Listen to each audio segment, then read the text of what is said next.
que existen dos palabras que abren puertas, cualquier puerta. ¿Usted sabe cuáles son? Abre y empuje.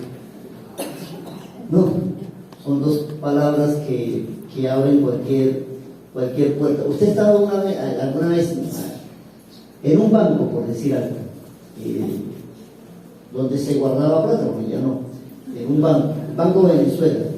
¿Usted se ha conseguido a alguien tratando de abrir una puerta y se le empeñan y no hay forma de que la puedan abrir? La están empujando hacia el lado contrario, y en ese momento, para hacer la escena más ridícula, llega una anciana de 80 años, se para por la otra puerta y la empuja y pasa. Usted queda como el más grande tonto del planeta Tierra.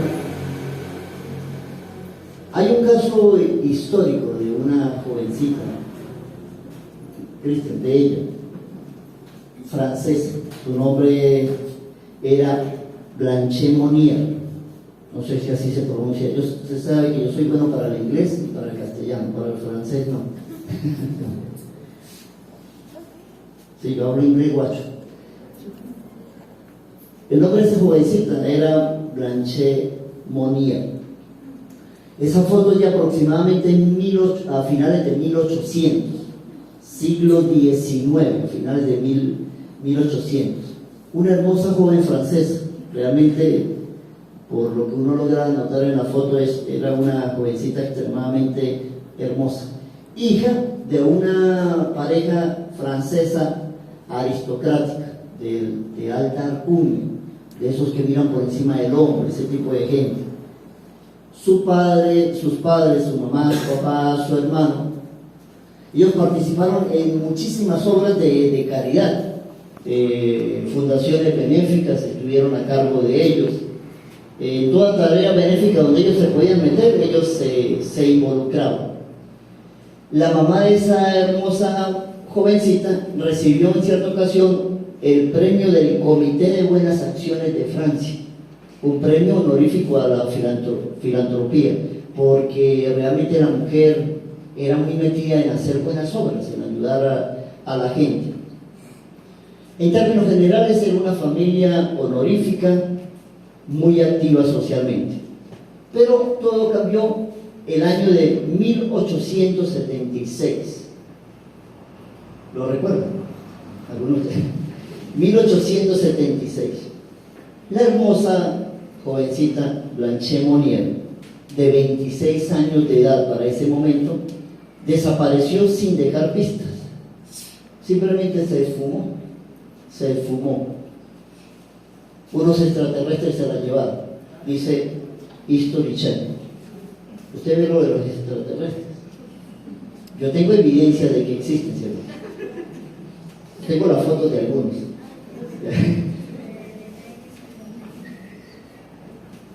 Ella desapareció, así de sencillo.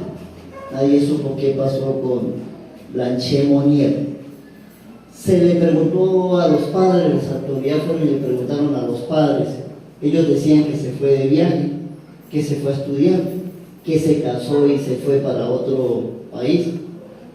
Lo cierto es que transcurrieron exactamente 25 años desde aquella extraña desaparición de Blanche Monnier, hasta que un 23 de mayo de 1901 llegó a la jefatura de policía de Francia, la ciudad donde ella vivía, una carta.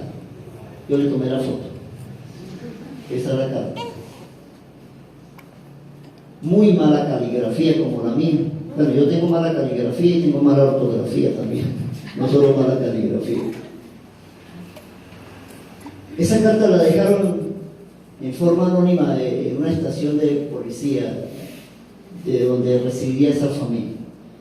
El mensaje de la carta decía más o menos que a la señorita Blanche Monnier la tenían confinada en un cuarto su propia familia y no la habían dejado salir durante 25 años, que su propia familia la tenía presa. Lógicamente que era algo que no se podía creer.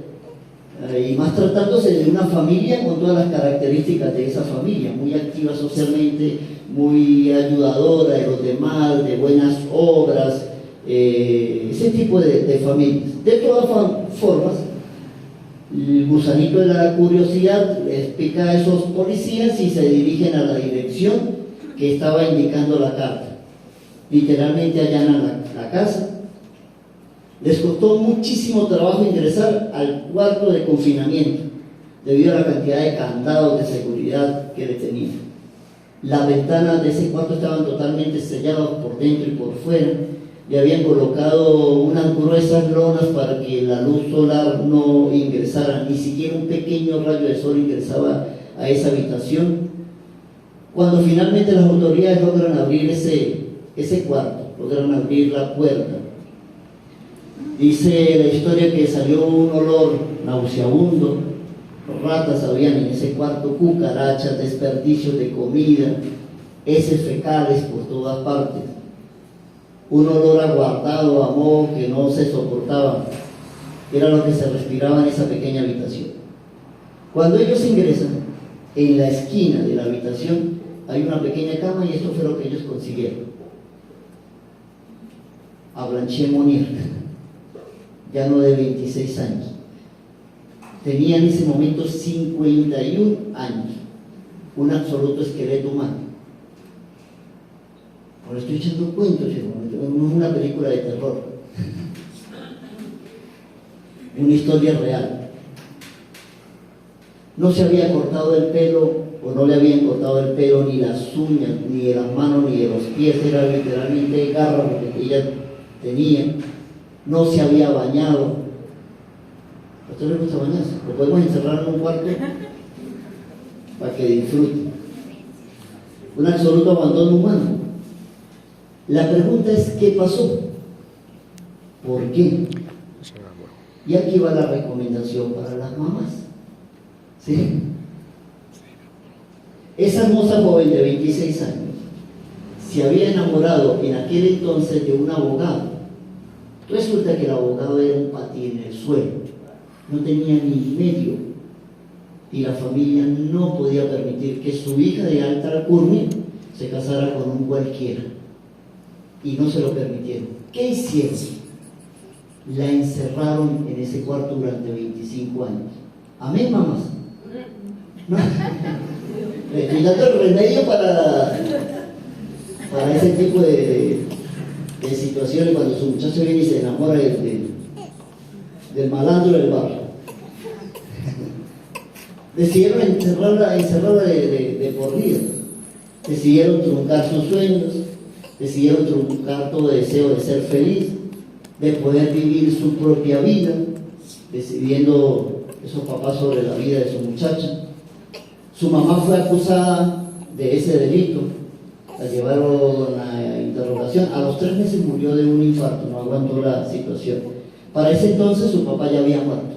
Cuando se descubrió la situación, su hermano mayor, porque eran solo 2 hermanos, fue también acusado de cómplice, duró 15 meses preso y después lo soltaron.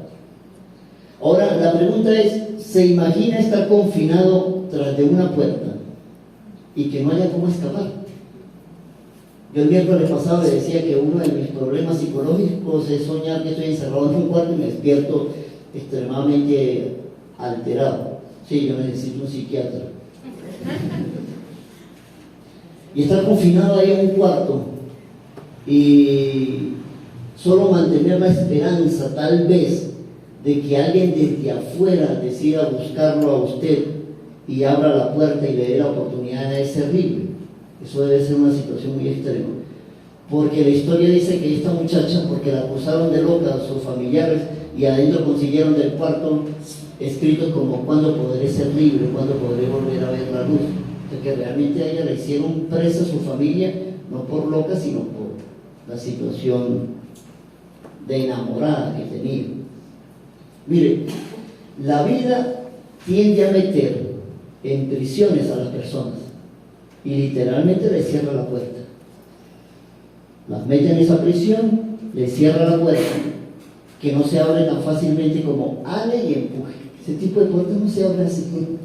No tiene un avisito que le dice a usted, ale y empuje, y así usted sale de esos cuartos de confinamiento. No. Hay vidas presas en cuartos oscuros de su pasado. Algo ocurrió en su pasado y se quedaron presos allá en su pasado. Yo conozco gente que está presa de errores de su juventud, cosas que no debieron hacer, pero ocurrieron. Presos de sus recuerdos de abusos, abusados por su papá, por su tío, por su hermano, y ahí están presos de su pasado, presos de odios a su familia, a sus papás, a sus hijos, qué sé yo, presos en cuartos cerrados sin salida de tristezas que los ahogan, de fracasos en la vida, de decisiones mal tomadas. Hay gente presa porque sus papás los abandonaron, o gente que nunca llegó a saber quiénes son sus papás. Ese tipo de prisiones, presos de sus parejas, del maltrato, del abuso de sus propias parejas, presos de las drogas, presos de las depresiones, del alcohol, de la pornografía, presos del odio, presos de la brujería. Usted no sabe cuánta gente son presos de la brujería, que si al niñito le saltó el ojo ya tiene mal de ojo y tele para allá darle. Sí, o sea, a usted le gusta hacer eso, tráigamelo para la iglesia. ¿Cuánto le paga usted a la señora para que lo quite el martillo? Yo por la mitad de esa plata le oro.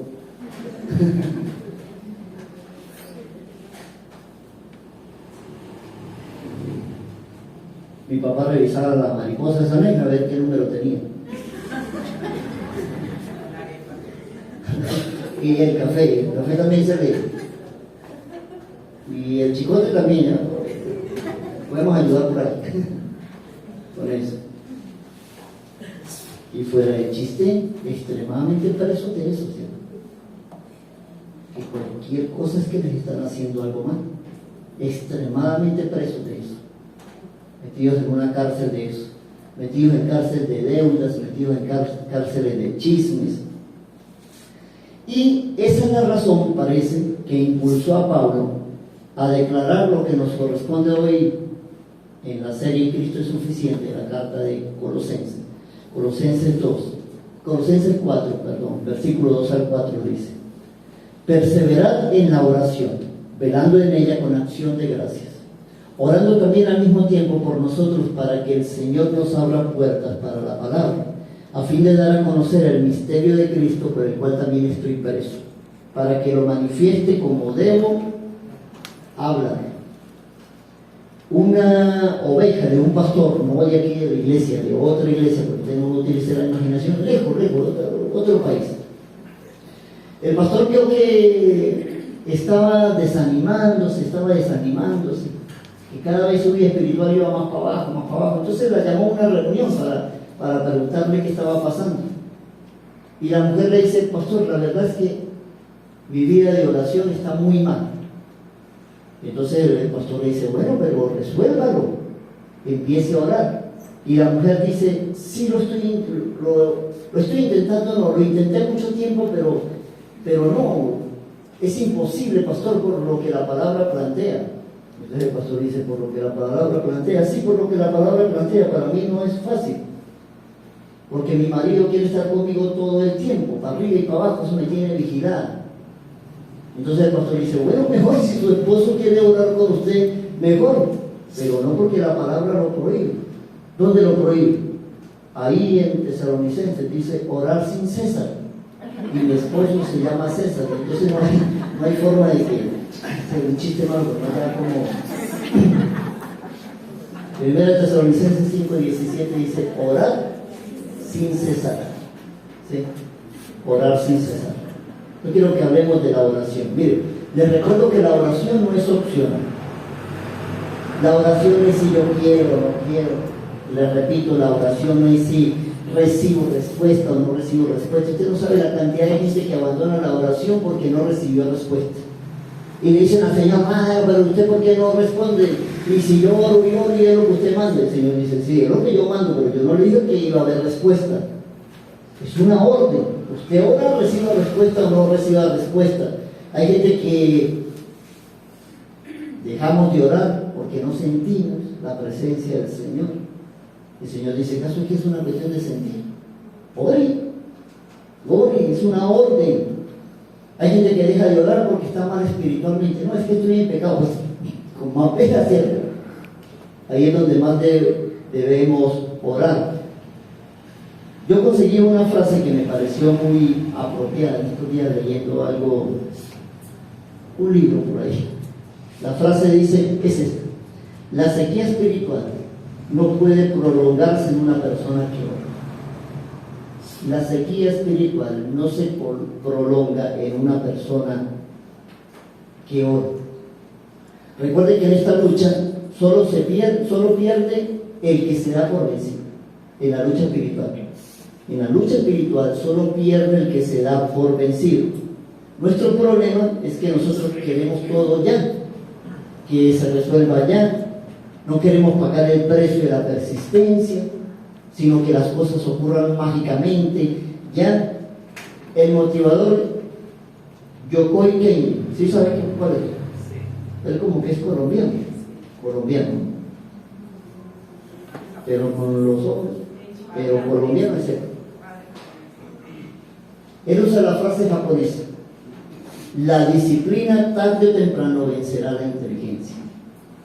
Dice, la disciplina tarde o temprano vencerá la inteligencia. La disciplina tarde o temprano vence inclusive al talento. Hay gente con mucho talento pero que no es persistente en la práctica y termina perdiendo. Los japoneses hacen alusión a eso, al hecho de que a ellos les interesa más la disciplina que la inteligencia. Porque ellos dicen la disciplina, usted puede ser muy inteligente, pero si no es disciplinado, va a perder el año. En cambio, el que es disciplinado, tarde o temprano va a obtener el éxito. Entonces el apóstol Pablo habla de dos tareas que requieren carácter. Les vuelvo a repetir Colosenses 4:2. Dice, perseverad en la oración, velando en ella con acción de gracias. Perseverancia y vigilancia. Dos territorios donde la mayoría de nosotros fracasamos, en la perseverancia y la vigilancia. Busqué cómo se define perseverancia y lo busqué en el diccionario Larousse que yo tengo. ¿Usted sabe cómo lo define? ¿Cómo lo define? Dícese del que persevera. Yo no he quemado ese diccionario, ese lo porque me toca. Pero los que hacen esas definiciones, yo supongo que deben de tener 360 de coeficiente intelectual para colocar una definición como esa en un diccionario. Dícese del que persevera. Perseverancia es constancia, no es apuro. Perseverancia es no darse por vencido. ¿Usted sabe cómo una gota revienta una piedra?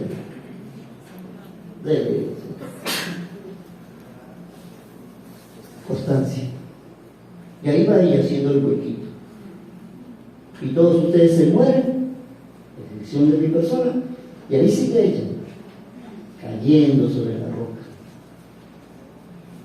¿Cuánto pesa una gota de agua? Insignificante. ¿Qué la hace triunfar? Constancia, perseverancia, constancia, perseverancia. Alguien dijo que la oración es el arma de los débiles que reconocen la dependencia de Dios. Que eso es la oración. Mire, en la academia de voleibol, recuerden que tenemos una academia de voleibol, no se llama CEBOL, se llama ESPOL, con categoría.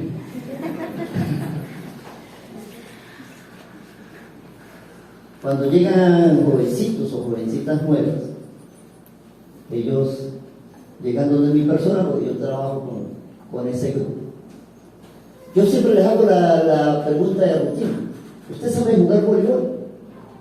El 100% contesta que sí, que sí sabe jugar voleibol. Lo que yo hago inmediatamente es hacer la prueba diagnóstica de lo que se conoce como voleo alto y voleo bajo. Voleo de dedos o mancheto, eso es más ordinario. Y usted se da cuenta que no saben ni 5 sobre eso. De ahí en adelante yo tiendo a decirles, mire, usted para medio aprender a jugar voleibol requiere 1 año para aprender lo básico del voleibol, requiere 1 año como mínimo. Para eso se requiere entonces tener paciencia y creer que lo puede lograr. ¿Cuál es el problema de esto? Que muchos, como no se vuelven profesionales en la primera clase, abandonan el barco de inmediato, porque fueron a la primera clase y dicen, no, pero no aprendí nada, no estoy mateando, no estoy atacando como yo debería, como yo quiero, como veo a los demás atacar. Entonces, como en la primera clase no se volvieron profesionales, de una vez abandonan. Hay un principio de vida que usted y yo deberíamos tener claro. Cuando usted pueda correr, corra siempre, corra lo más rápido que usted pueda. Pero cuando se canse y ya no pueda correr más, entonces trote. Y cuando se canse de trotar, entonces camine. Pero nunca se detenga. No todo el tiempo podemos correr, no todo el tiempo podemos trotar. El chiste de la vida es no darse por vencido, no dejar de intentarlo. Eso es lo que realmente, les digo un secreto, eso es lo que realmente mantiene mi pastorado a salvo. Porque algunas veces a mí me dan ganas de abandonar. No por ustedes son una maravilla de personas. Yo agradezco a Dios por toda la gente que yo pastoreo, que son excelentes personas, sino por otras razones. Algunas veces a uno le dan ganas como de tirar la toalla, como que las cosas no se dan cuando uno quiere o como uno quiere.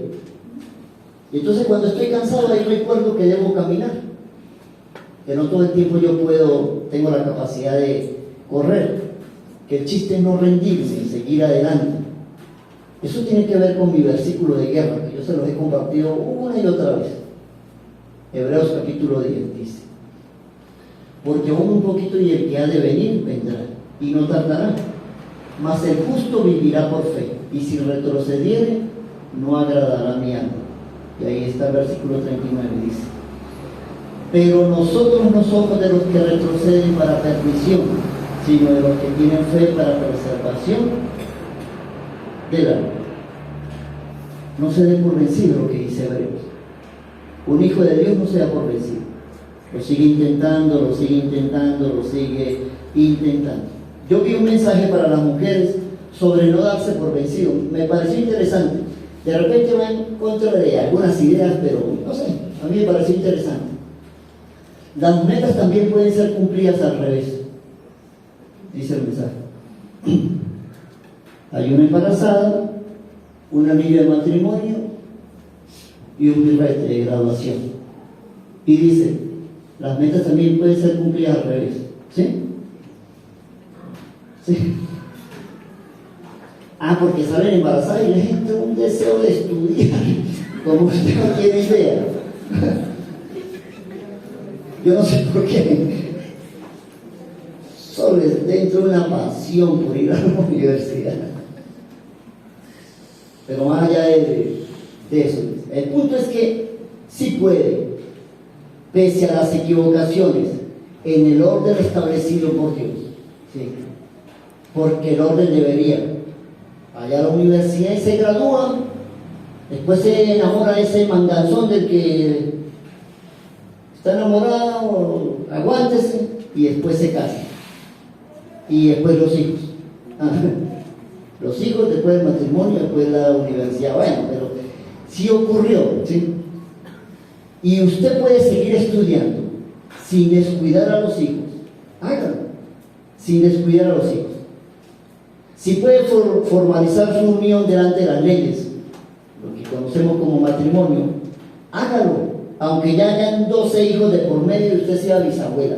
Si hay la oportunidad, hágalo. Porque si lo puede hacer, ¿por qué no?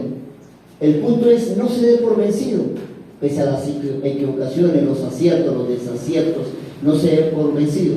Solo pierde el que se rinde. solo pierde el que se rinde. Pablo dice que la oración es una constancia. Persevere, vaya y ore, derrame su espíritu delante del Señor, pelee con Dios lo que usted quiere, llore delante de Él, pero no deje de molestar. Moleste. A Dios le encanta que usted moleste, siervo. A Dios no le fastidia que usted moleste, le fastidia cuando usted sea por vencido. Vaya a su presencia, vaya a su presencia. A mí me encanta el deporte. Yo veo casi todos los deportes. Lo único que no veo y no entiendo es el fútbol americano. No sé para qué inventaron eso. Me parece una perdedera de tiempo, pero también existe. Pero existe un deporte llamado ciclismo. Ese señor que usted ve ahí de amarillo, yo en estos días lo comentaba creo que con Pedrito. Ese señor que usted ve de amarillo es una etapa en el Tour de Francia. Se llaman etapas reinas, donde hay que subir cuestas impresionantes, 160 kilómetros son esas vueltas y 10 kilómetros para arriba, una gradiente 10, una cosa así, es prácticamente subir una pared montado en una bicicleta. Ese señor que va de amarillo ahí, ya en ese momento va de primero en esa vuelta. Se llama Christopher Froome, keniata, si no me equivoco. Blanco, pero keniata. Sus papás ingleses, creo. Ese loco ganó 4 Tours de Francia. El Tour de Francia en ciclismo es la cúspide del ciclismo. Y no cualquiera lo gana. Él ganó 4 veces. La otra vuelta importante que hay es la Vuelta a España. Después del Tour de Francia lo ganó 2 veces. Y la otra vuelta es el Giro de Italia. Y él lo ganó 1 vez. 4 Tours de Francia, 2 vueltas de España y un Giro de Italia. En ciclismo hay algo que se llama cadencia. Cadencia es, y todo eso gratis, cadencia es la cantidad de pedalazos que usted puede dar por minuto. Eso es cadencia en bicicleta, en ciclismo. 30 pedalazos por minuto, 40 pedalazos por minuto, qué sé yo. Eso tiene que ver con eso. Y la ciencia estudia mucho eso. Este ciclista, juntamente con su equipo, descubrió que si un corredor mantiene una constancia en su cadencia, no va a haber forma de que lo venzan. Y entonces ahí estaban los colombianos en esa vuelta. Apenas empezaba la cuesta, salían como un tiro. Y prendió la moto, dicen la gente que transmite eso, y arrancan a subir por esas cuestas. Y dejaban a Christopher Froome literalmente tirado. ¿Sí? Christopher Froome tenía una pequeña computadora ahí al frente de su bicicleta. Si algún momento usted tiene cosas o tiene tiempo para ver eso, vea un video de Christopher Froome cómo corría él. Una de las cosas más feas para dar bicicleta era su cadencia. Él tenía muy mal pedaleo, pero él tenía una computadora aquí al frente de su bicicleta y el loco andaba su bicicleta literalmente con su cabeza metida ahí, prácticamente no miraba la carretera, extremadamente pendiente de no perder la cadencia. Por decir, él decía, en 1 minuto de aquí a que termine la cuesta voy a dar 40 pedalazos en cada minuto, y no se salía de ahí. 40 minutos, durante toda la cuesta 40 minutos. Ahí van los colombianos y los españoles como un tiro para arriba. A mitad de cuesta ya llevan la lengua aquí de corbata, se les acabó la energía. Y ahí iba Christopher Froome, como la tortuga, al mismo ritmo, porque ya sabían ellos por cálculo que tarde o temprano aquellos se iban a reventar y su cadencia iba a disminuir, cosa que no le iba a pasar a él. Él iba a seguir a su mismo ritmo. A mitad de cuesta terminaba alcanzándolos, y no solo alcanzándolos, repasándolos y sacándoles un tiempo que fuera imposible ganarle a Christopher Froome por esa capacidad que él tenía. Ni más rápido ni más lento, ritmo constante, no darse por vencido. ¿Cuál es el secreto de la oración? No bajarse de la bicicleta. Ese es el secreto de la oración. No bajarse de la bicicleta, sino mantenerse pedaleando, aunque sea poco a poco. Y el apóstol Pablo dice, y tarde o temprano usted va a ver los resultados. El chiste de la oración, siervo, es no se dé por vencido. Así sea a las 10 de la noche, usted dice, no, yo tengo que orar, Señor, gracias por y ora ahí un ratico, cuando están las mayores crisis espirituales. Pero hay que ir a la presencia del Señor, no darse por vencido. La otra cosa que indica Pablo es mantenerse vigilando desde la oración. Él dice, manténgase vigilando desde la oración. Hay una historia, lo conseguí en un portal de esos de noticias, debe ser. Eso es una casa hermosísima. Por aquel lado hay una platabanda. En esa casita hay un perro. No sé si lo logran ver. El nombre del perro es Lomito. De atún, no, Lomito. No sé por qué le pusieron Lomito. Debe haber alguna razón. Esa es otra imagen, pero ya desde dentro de la casa. Aquí está como la placa y allá están las tejas, y es lo que usted ve del otro lado, y ahí está Lomito. Le hicieron una casita de vigilancia a Lomito. Porque invirtieron en eso, me lo pueden dar a mí con un balón de voleibol. No, mentiras. ¿Qué pasa con Lomito? Que Lomito un día se subió a la platabanda y los vecinos formaron todo un escándalo en Hawái.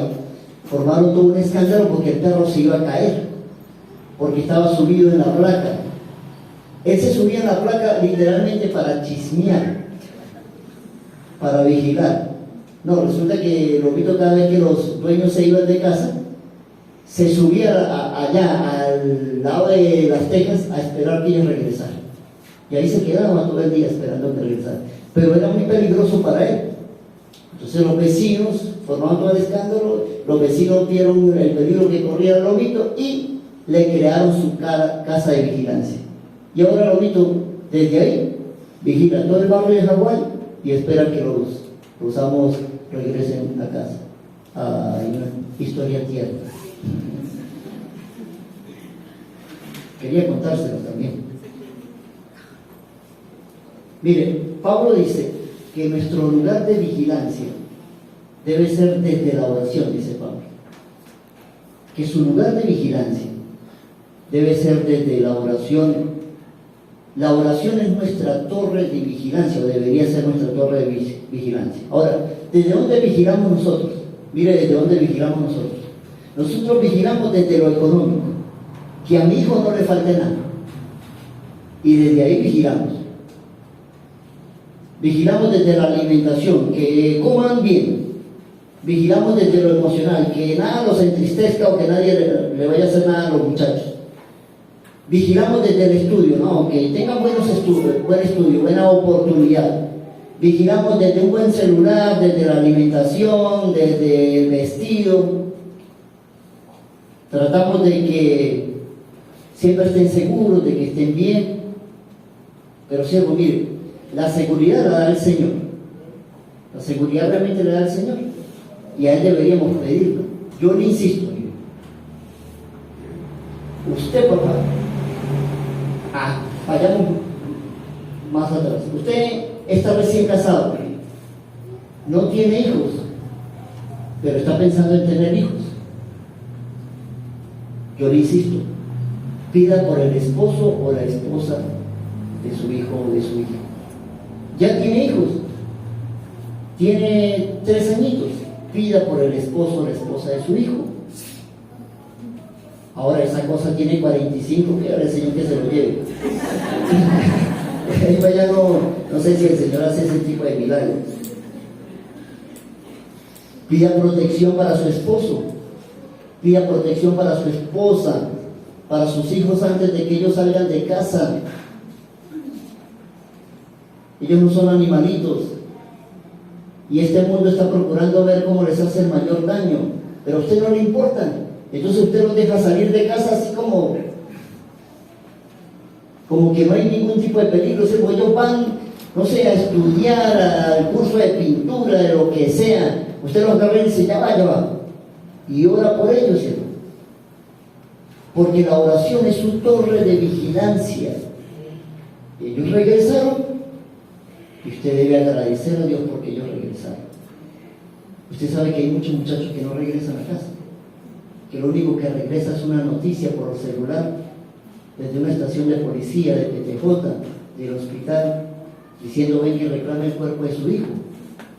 Y tal vez ese día nosotros vamos a recordar que nuestra torre de vigilancia debió ser la oración, antes de que fuera tarde.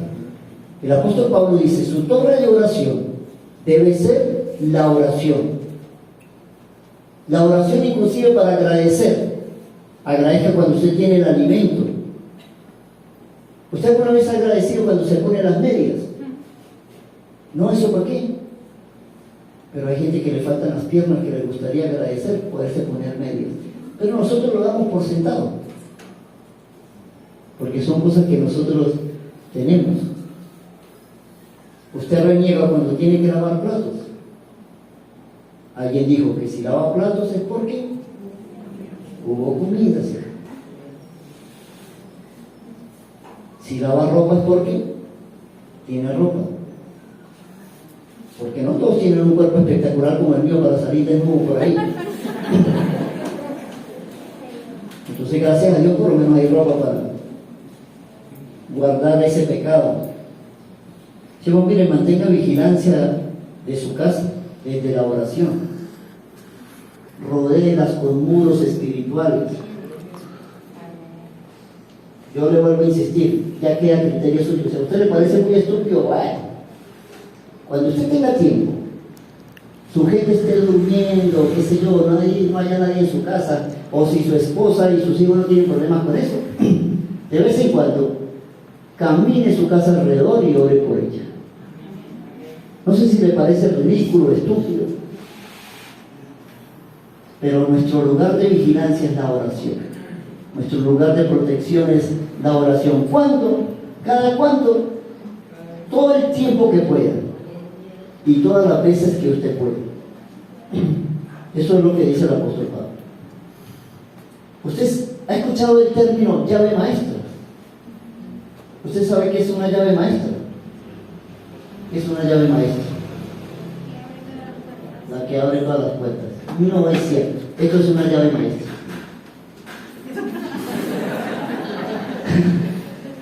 Una llave maestra es una llave que enseña a otras.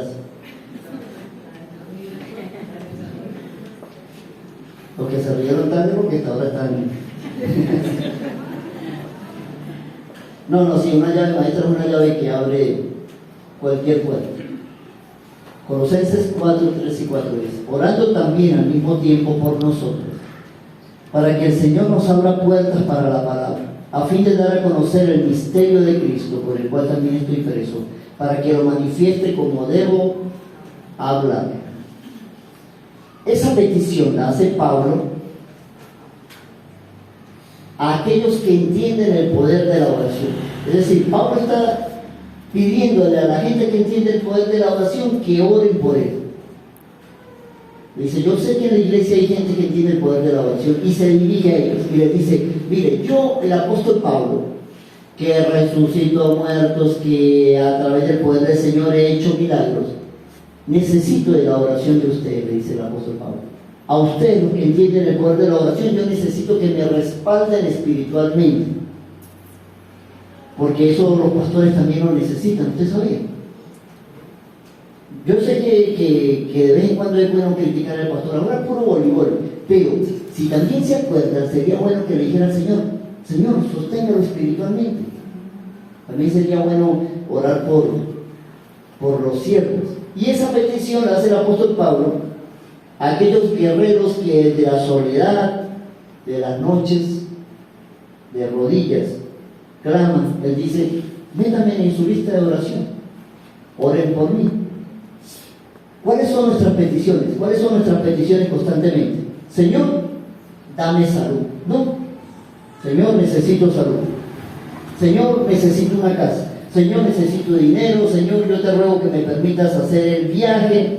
Señor, ayúdame en mis estudios. Sí, pero estudie, no, mamón, porque el Señor no hace milagros así.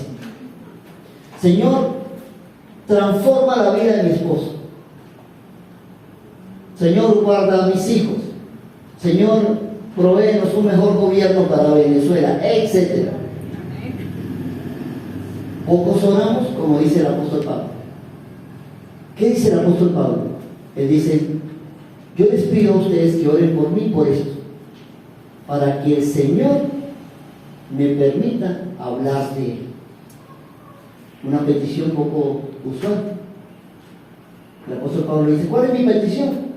Que el Señor me dé la oportunidad de hablar de Él. Pablo pide que oren para que el Señor le permita tener puertas abiertas, para que el Evangelio cale con facilidad en las mentes de los oyentes, que los corazones de los oyentes estén atentos a la palabra.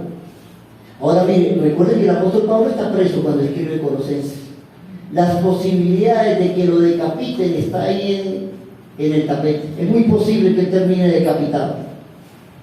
Estando preso, no sé qué tantas comodidades tenga. No sé si está en una buena cama o no está en una buena cama, qué tan buena sea la alimentación, no sé qué tan limpio sea el lugar, o qué tal sean los otros presos con él. Pero Pablo es un vivo ejemplo de prioridades. Porque si yo estoy preso, mi petición seguramente va a ser: iglesia, ore para que el Señor me dé libertad. ¿Sí? Yo me guardo algún día, viene la PJ y consigue lo indebido en mi casa, me llevan preso, y usted me visita y me pregunta: pastor, ¿qué quiere? No, que me dejen libre, ore por eso. Pablo está preso y su vida está en riesgo. Le pregunta: Pablo, ¿cuál es la petición? Que el Señor me abra puertas para predicar. Que el Señor me abra puertas para predicar. Insisto, es una cuestión de prioridades. ¿Qué es más importante que? ¿Qué es más importante que? Mire esto, sobre prioridades. Mi papá lloró durante días, no pudo contener la emoción. ¿Sí ve la imagen? La niña tiene un destornillador, escribió: papá te quiero, pero lo escribió en el carro nuevo. Mi papá lloró durante días, no pudo contener la emoción.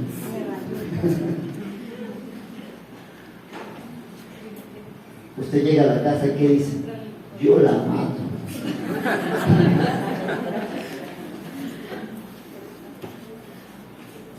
¿Le interesaría el mensaje que dejó la niña? Ni 5. Le interesa un pedazo de carro que le costó millones de pesos, por encima de la comodidad de su casa, qué sé yo. Tal vez le propina una paliza descomunal a la hija, la manda al hospital, y después que está la hija agonizando, usted va a entender qué es prioridad en la vida. Pero tal vez un poquito tarde. ¿Qué realmente es importante en la vida? Y el apóstol Pablo dice: lo importante en la vida no es tanto la libertad, es la capacidad que nosotros podamos, la oportunidad que tengamos de hablar de Cristo.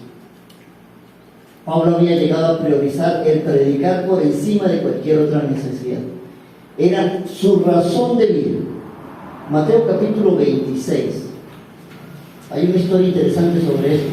Ya al final de los días del Señor Jesús sobre este planeta Tierra, dice que después de la última cena, él agarró a sus discípulos y se los llevó a orar, a punto de ser entregado para crucificar. Dice: entonces llegó Jesús con ellos los discípulos, a un lugar que se llama Getsemaní, y dijo a sus discípulos: sentaos aquí entre tanto que voy allí y oro. Y tomando a sus amigos, Pedro y a los 2 hijos de Zebedeo, comenzó a entristecerse y a angustiarse en gran manera. Entonces les dijo: por la fuerte situación emocional que está pasando el Señor Jesús como ser humano, Él busca a sus amigos y les dice: mi alma está muy triste hasta la muerte, quedaos aquí y ayúdenme en oración, dice él. En este momento de crisis necesito de su respaldo en oración. Yendo un poco adelante, se postró sobre su rostro orando y diciendo: Padre mío, si es posible, pasa de mí esta copa, pero no sea como yo quiero, sino como tú. Y él dice: la situación está difícil, pero yo tengo unos amigos a una iglesia que está orando por mí, porque no soy el pastor, super pastor, pero yo tengo una iglesia que me respalda, y estoy seguro que me respalda. Y entonces regresa donde están sus amigos Versículo 40 dice: vino luego a sus discípulos y los halló durmiendo. Y dijo a Pedro: así que no habéis podido velar conmigo una hora. Siempre, mire, las luchas espirituales se pelean en conjunto. Se pueden pelear a solas. Yo sé que las luchas espirituales se pueden pelear a solas, pero siempre en conjunto, en grupo, es más fácil. Y Jesús pidió que oraran por él en Getsemaní, porque él iba a la cruz, iba a hacer una tarea descomunal, y aparte de eso, iba a ser la última oportunidad que un hombre crucificado al lado de él iba a tener para escuchar el mensaje de salvación, lo que usted y yo conocemos como el ladrón de la cruz. Ese hombre no iba a tener otra oportunidad, y el Señor Jesús está consciente de eso. Le pide a sus amigos que por favor oren por él, porque necesita, inclusive en ese momento, estar firme para hacer lo que tiene que hacer. Cuando regresa los consigue durmiendo. Los consigue durmiendo. Lógicamente, yo le dije, las luchas espirituales también se pelean solos, ¿sí? Pero es más fácil en grupo, y el Señor Jesús lo sabía. Lo cierto es que los discípulos no entendieron la seriedad de la responsabilidad que le estaban asignando. Ellos dijeron: ¿y por qué orar por el maestro si oramos ayer? ¿Para qué orar por el pastor Daniel si la semana pasada oramos? De todas maneras, el Señor termina realizando su tarea, pero quienes debieron respaldarlo no lo respaldaron. Mire, en guerra hay algo que se llama falange, una estrategia, un sistema de guerra muy utilizado sobre todo por los griegos. ¿Qué era la falange? Colocaban a un grupo de locos ahí adelante, con escudos, con lanzas, y detrás de ellos apostaban un grupo de personas. Ese grupo de atrás se encargaba de ayudar a empujar a los que estaban adelante para adelante, y ellos con sus escudos evitaban que las lanzas, las espadas de aquellos los fueran a herir a ellos y a los que estaban atrás. Aparte de eso, ellos tenían unas lanzas largas con las que, como puñal rojo así, dele para adelante a los que se metían adelante. No solo el que estaba aquí empujaba la lanza, era una lanza extremadamente larga que podían empujar hasta 2 o 3 esa lanza. Significa que los que estaban atrás no estaban ahí de adornos, realmente estaban ayudando en la lucha para que la batalla no se perdiera. De repente en la falange solo se veían los locos que estaban adelante con el escudo, pero los de atrás eran esenciales para que esa batalla no se perdiera, los que ayudaban a empujar. Así funciona la lucha espiritual. Pero lógicamente, como esto es iglesia, esto no se pierde porque usted no quiere ayudar. De todas maneras, siempre se va a hacer lo que el Señor determine. Lo que el Señor realmente hace es darnos la oportunidad de participar en su obra. Y entre eso está respaldar a los siervos espiritualmente, ayudarlos a que se sostengan. No solo estoy hablando de mí, siervos, sino a nivel mundial, nivel mundial. ¿Por qué? ¿Por qué el apóstol Pablo está pidiendo con tanta urgencia que oren? Siervo, mire, porque hay gente que vive en cuartos cerrados por muchos años.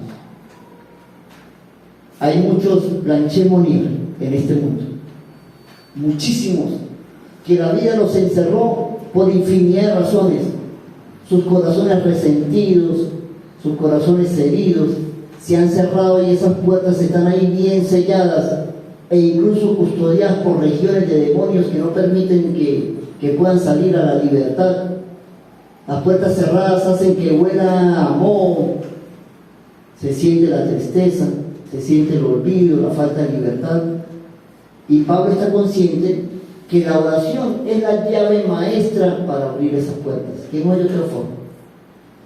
Que la oración es la llave maestra para abrir esas puertas cerradas por tantos años de vida destruida por infinidad de razones. La sequía espiritual no puede prolongarse en una persona que ora. El apóstol Pablo tenía sus prioridades claras: predicar. Para ello requería el apoyo de la iglesia, de la gente que lo conocía, guerreros espirituales que le ayudaran. Permítame narrarles una última historia y nos vamos. Un jovencito de 15 años juntamente con dos amigos, también en Francia, porque los franceses son malos. En Francia, un hombre negro, un día sale de fiesta con dos amigos, pero resulta que este muchacho de 15 años no es de esas personas que hace amigos fácilmente, no le gusta relacionarse con nadie, una persona muy introvertida. Pero ese día se le ocurrió salir de fiesta y bajo los efectos del alcohol se hizo amigo de otros dos, pero amigos de tragos. Se les acabó la plata y salieron a buscar plata. Ese día apuñalaron 15 personas, esos tres locos. Ahí lo agarran de primero, lo meten preso, le dictan cadena perpetua en Francia. Por su situación de no hacer amigos, de no llevársela bien con la familia, durante 38 años nadie fue a visitarlo a la prisión, ni los papás. Lo olvidaron literalmente. Es este hombre. A él lo olvidaron literalmente en una cárcel francesa. No hubo quien lo visitara. 38 años perdidos, refundido en una cárcel, sin recibir visita absolutamente de nadie. Ni una carta, ni una palabra de ánimo, ni un pastor evangélico, nada. Nadie se acordó de él. En el transitar por la cárcel, él compartió celda con otro preso que no era un delito tan grave como el de él. Una vez que esa persona salió de la cárcel, pese a que con él era muy difícil hacer amigos, porque era una persona muy retraída, esa persona que compartió cárcel con él le dijo: el día que yo salga de aquí, voy a hacer el intento de sacarlo. Efectivamente el hombre salió, el amigo de él, amigo pero no era amigo, porque él no permitía amigos. Salió, hizo contacto con un abogado, le contó la historia del preso solitario y el abogado le interesó. Él tenía 38 años preso cuando recibió la primera visita. La primera visita fue de ese abogado, que este hombre que estuvo preso con él hizo contacto. Al abogado le interesó la historia. Llegó a buscar entrevista directamente con Macron, el presidente francés del momento, para ver cómo lo podían poner en libertad. Pero ya por el momento la historia era extremadamente conocida y ahí terminaron dándole un indulto, pese a que la sentencia había sido de cadena perpetua. Él salió de prisión después de 41 años de estar preso. ¿Quién hizo la diferencia? Escuchen. Alguien que pese a que él no lo consideraba amigo, aquel sí lo consideraba amigo a él. Y entendió la prisión en la que estaba. Una vez que salió, dijo: ahora yo sé lo que es la libertad. Sería el mayor acto de egoísmo que yo, que estoy disfrutando la libertad, no quiera compartirla con el que está en prisiones de oscuridad. Y decidió hacer algo por el hombre, tanto que terminó obteniendo la libertad de él. Hoy yo le vuelvo a recordar lo que dice mi gran amigo Pastor Dante G. El mayor acto de egoísmo de un hijo de Dios que ha conseguido la libertad en Cristo Jesús es guardársela para él y no compartirla con quien la necesita. ¿Cuándo fue la última vez que usted le dijo a alguien: Cristo le ama? Esa es la llave maestra, ¿cierto? La oración, la palabra del Señor es la única forma, la única alternativa que la gente tiene realmente para salir de sus prisiones de oscuridad. Porque solo el Señor da libertad emocional, solo el Señor da libertad espiritual, solo el Señor da libertad física. No hay otra forma. No hay otra forma. Y usted tiene esa herramienta, ¿sí? Ahora, ¿cuál es la tarea de nosotros? Oremos unos por otros. Mi labor es decirle al Señor: Señor, permítele a Ronald hoy domingo tener un encuentro con alguien que esté en prisiones de oscuridad, y que Ronald tenga la palabra exacta para sacarlo de esa esclavitud. Porque este es el riesgo, Señor. Este es el riesgo. Que tal vez hoy el Señor le ponga en su camino alguien al que usted necesite predicarle a Cristo. Y viene y se lo comenta a usted por otra situación. Y en su cabeza lo que hay es pensamientos de suicidio. Y se fue de casa y usted no le dijo: Cristo le ama. Y puede ser la última oportunidad que esa persona tenía. Nosotros tenemos la llave para abrir puertas, ¿cierto? Pero algunas veces somos tan egoístas porque ya estamos disfrutando de la mesa del Señor. Compartamos esos manjares con otros. Compartamos el mensaje de salvación, que es el único que transforma y cambia vidas. Dos responsabilidades, hermanos. Es su obligación orar para que los que predican tengan puertas abiertas, aquí y en cualquier lugar del mundo. Y es su obligación hablar el mensaje de salvación para el que está en oscuridad pueda conseguir la luz de Cristo. Estamos en pie.